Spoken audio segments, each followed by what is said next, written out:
Действительно. Но то, что вы сейчас только что говорили, к сожалению, касается не только истории, но и языка, и культуры. Потому что насильственная украинизация, на самом деле, имеет обратный эффект. Она не прививает любви ни к языку, ни к культуре. И сегодня население вынудили говорить на украинском языке. А это унижает роль русского языка, и не только русского языка, но и людей, как носителей языка другого и другой культуры. Поэтому я считаю, что оскорбление целого народа, проживающего на территории Украины, надо остановить и дать русскому языку статус второго государственного и полное его распространение на территории Украины. О чем мы здесь вообще говорим? У нас есть Конституция Украины, в которой черным по белому написано, что государственный язык является украинским. Ну подождите, этот вопрос надо рассматривать с учетом того, что в 1998 году был принят такой нормативно-правовой акт, как Конституция Автономной Республики Крым, в которой четко и ясно прописаны все права и свободы русскоязычного населения на территории автономии. Проблема, на мой взгляд, заключается не в законотворчестве, а в исполнении именно нормативно-правовых актов действующего законодательства.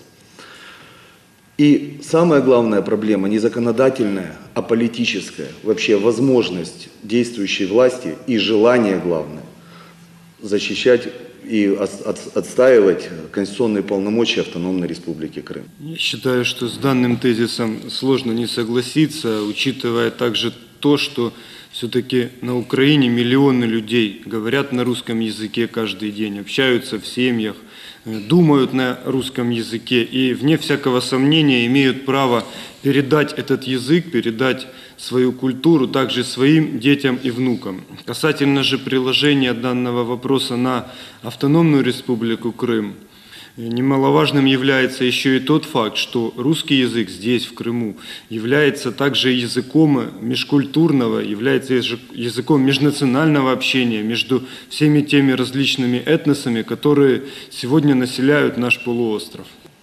Но, извините, Александр, именно в Автономной Республике Крым, как мы только что говорили, все в принципе понятно. Если рассматривать данный вопрос в аспекте вообще всей Украины, то человеку, который следит за правотворчеством, очень интересно сделать анализ того, не декларативных лозунгов тех политических деятелей, а именно их действий, когда они становятся субъектами законодательной инициативы, то бишь народными депутатами Украины. И вот в этом аспекте очень интересен вопрос по поводу законопроекта, базового закона Украины о языках Украины, внесенный Леонидом Ивановичем Грачем, народным депутатом Украины, который был одобрен, кстати, и Советом Европы, и при этом же в нарушении регламента Верховной Рады Украины уже более 4 лет не выносится в зал заседаний даже для обсуждения. И вот отсюда возникает следующий вопрос. Именно те ли политические деятели, которые заявляют и которые с этими лозунгами пришли в Верховную Раду Украины, хотят ли они их исполнять? И самое главное вопрос для народа Украины. Отдали ли они свое самое главное право этим людям, право инициативы власти, право источника власти в соответствии с Конституцией Украины?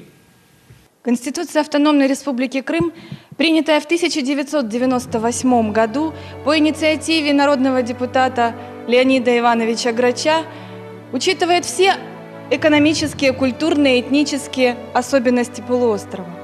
Согласно Конституции автономии, у нас на территории полуострова гарантировано свободное использование русского языка. Блок Грача за Новый Крым в основу своей предвыборной программы взял защиту конституционных полномочий Автономной Республики Крым как базисом и основой того, что в законодательном поле возможно полноцветное, полноправное развитие нашего региона, а значит и нас с вами. И давайте вместе будем помнить о том, что на гербе Крыма начертано процветание в единстве и сила Крыма в единстве крымчан.